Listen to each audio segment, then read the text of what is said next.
Hello everybody, welcome to my channel Learning Life, and today we will read poem No Men Are Foreign, which is written by John Keats. Before reading this poem, it is very necessary to read about the idea on which this poem is based. Okay, so let's start. Poet says, universal brotherhood is the paramount need of the earth. Okay, paramount means topmost. Okay, यहाँ पर writer point कहते हैं कि जो universal brotherhood है, universal means related to universe. हम सबको पता है कि यूनिवर्स जो है वो एक है, ठीक है। और जो ब्रदरहुड होता है भाईचारा, तो वो पॉइंट कहते हैं कि आज के टाइम की मोस्ट इम्पॉर्टेंट नीड है यूनिवर्सल ब्रदरहुड। हमें आपस में मिलजुल कर रहना है। And humans on the earth are alike. Point कहते हैं कि जो भी ह्यूमन्स हैं, जो भी अर्थ पर रहते हैं, वो सब क्या है? अलाइक। अलाइक मीन्स एक जैसे। ओके, हम सब क्या है, चाहे हम किसी भी कंट्री में रहे, ह्यूमन बीइंग्स तो सब एक जैसे हैं। एक जैसी हवा है, एक जैसा पानी है ना, सन भी एक है, हमारा अर्थ भी एक है। तो इस तरह से सभी चीज़ें जो क्या है एक है, और हम भी क्या है एक जैसे हैं, अलाइक हैं। They breathe, feel and weave in the same way. अब यहाँ पे पोइट कहते हैं कि दे मीन्स सभी ह्यूमन बीइंग्स एक ही तरह से ब्रीथ मीन्स सांस लेते हैं, फील करते हैं, रोते हैं। इट मीन्स कि उनमें सुख और दुख का जो भाव है वो एक जैसा है। Why differentiate on the basis of caste, creed, color, gender and religions?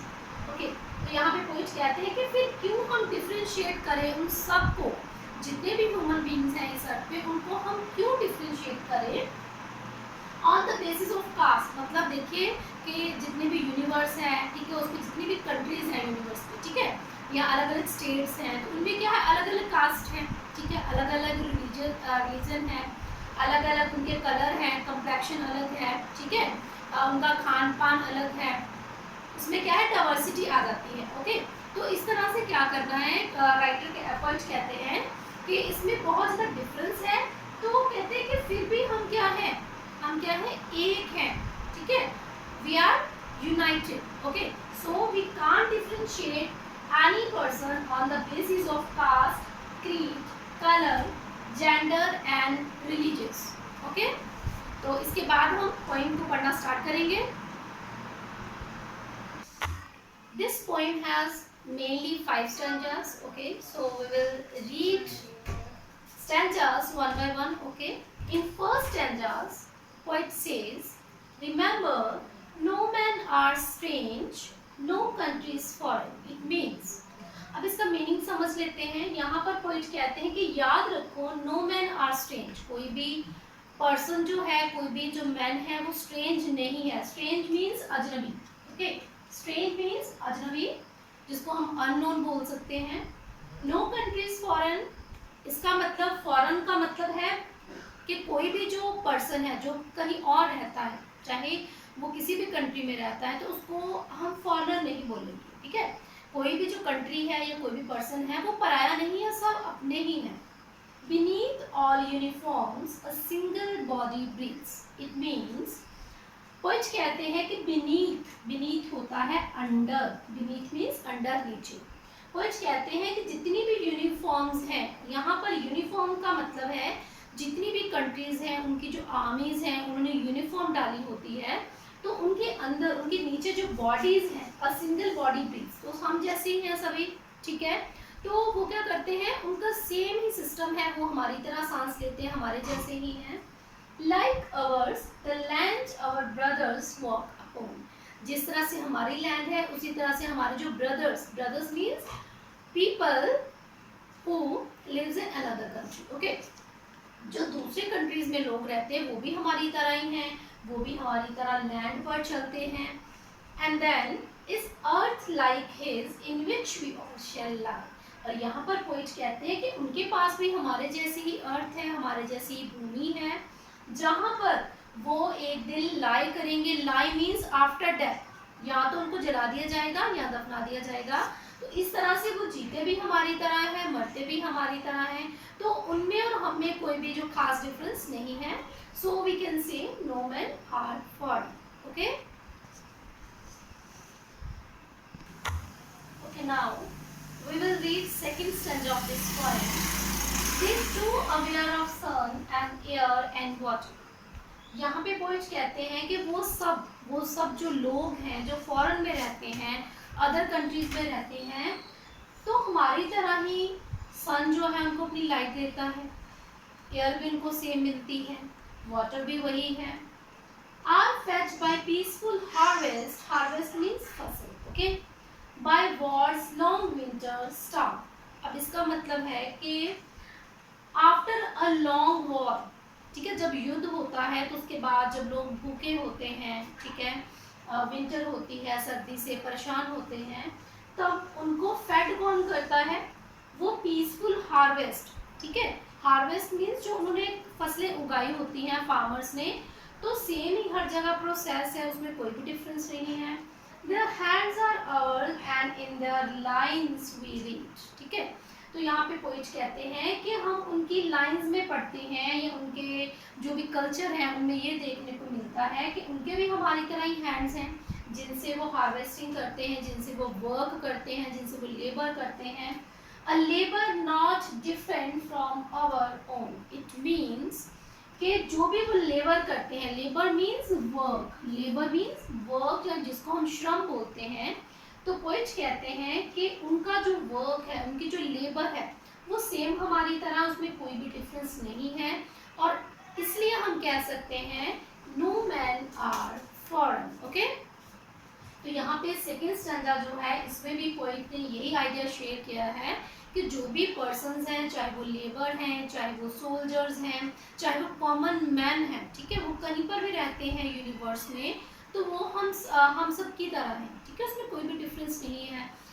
वो चाहे हमारे कलर में फ़र्क है, चाहे हमारी कास्ट में फ़र्क है ना, उसमें डिफरेंस आ सकता है, और उसमें रिलीजन में डिफरेंस आ सकता है, लेकिन उसमें जो पर्सन्स हैं, ठीक है, वो सेम ब्रीथ करते हैं, सेम एयर जो है उससे ब्रीथ करते हैं, सेम जो सन है उनको लाइट देता है, और सेम जो वाटर है वो कंज्यूम करते हैं. Now we will read third stanza of this poem. Okay. Remember, they have eyes like ours that way. Here, it is saying that we should not forget that all men have eyes like ours. It means यहाँ पे poet कहते हैं कि जितने भी persons हैं, okay, जितने भी पर्सन हैं इस यूनिवर्स में, तो वो भी हमारी तरह है, उनकी आइज भी हमारी तरह है. ओके. दैट वे, जो जगती हैं और स्लीप और सोती हैं, जो हमारी तरह ही जगती हैं, हमारी तरह ही सोती हैं. And strength that can be one, और उनकी जो स्ट्रेंथ है उसको हम वन कर सकते हैं. वन मीन्स जीतना. ओके. उनकी पावर को हम वन कर सकते हैं, जीत सकते हैं. बाय लव, प्यार से. In every land is common life. So we can say every land has common life. It means कि जितनी भी लैंड है, ठीक है, जितना भी एरिया है, जहाँ पे जितनी भी कंट्रीज हैं, तो वहाँ पे जितने भी लोग रहते हैं उनकी कॉमन लाइफ, उसमें कोई भी डिफरेंस नहीं है. वो भी हमारी तरह ही सोते हैं, जगते हैं, हार्ड वर्क करते हैं. ठीक है. That all can recognize and understand. और यहाँ पे पोइट कहते हैं कि उनको हम रिकग्नाइज कर सकते हैं, अंडरस्टैंड कर सकते हैं.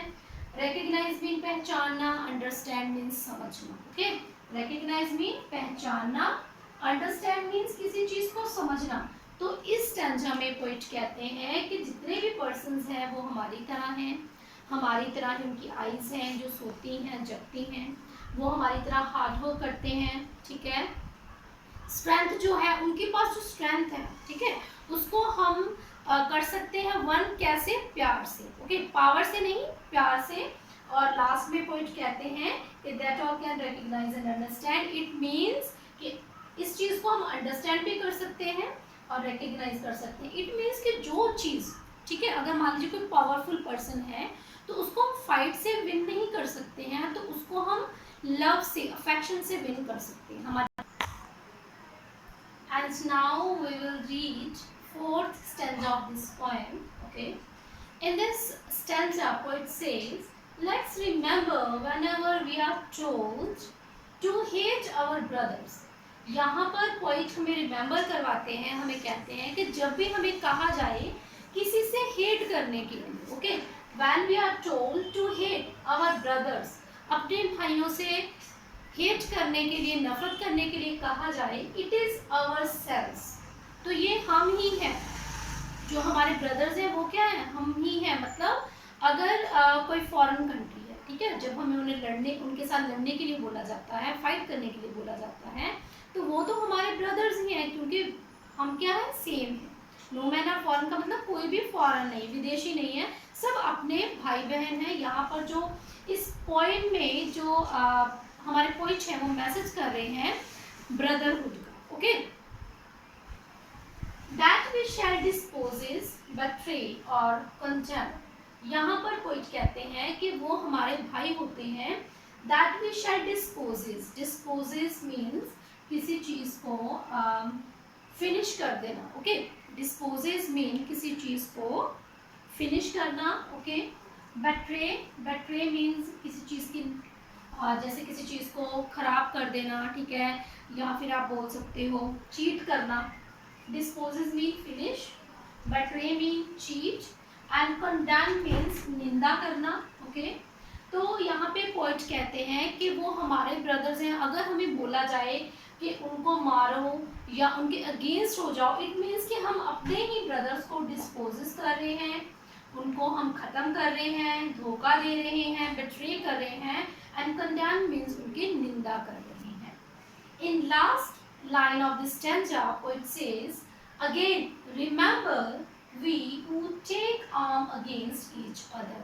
और पोइट कहते हैं कि हमेशा याद रखो कि वो क्या हमारे ही ब्रदर्स हैं, okay. Remember we who take arm against each other, के जिनके खिलाफ हम arm means weapons, arm means weapon, okay. तो अगर हम उनके खिलाफ हथियार उठाते हैं तो हम अपनों के खिलाफ ही हथियार उठा रहे होते हैं in real sense. So we should avoid war, battle, और we should end we should give the message of brotherhood to all people in the world, okay. And now we will read the last stanza of this poem.